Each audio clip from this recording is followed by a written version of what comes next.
జాతీయ జనగణనపై కేంద్రం చారిత్రాత్మక నిర్ణయం. రాబోయే జనగణనలో కులం చేర్పు.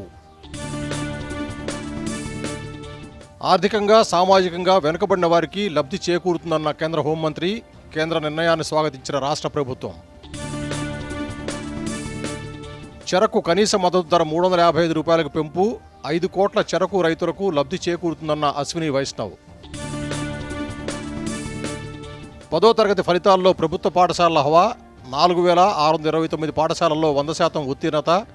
ప్రభుత్వ పనితీరుకు గీటురాయిగా పేర్కొన్న సీఎం రేవంత్ రెడ్డి.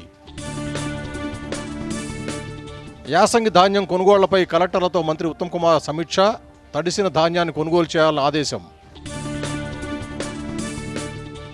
ముంబై వేదికగా రేపటి నుంచి వేవ్స్ 2025 సదస్సుకు అన్ని ఏర్పాట్లు పూర్తి. హాజరు కానున్న దేశ విదేశీ ప్రముఖులు. రాష్ట్రానికి 2 రోజుల పాటు వర్ష సూచన. ఉరుములు మెరుపులతో వానలు పడతాయన్న వాతావరణ శాఖ.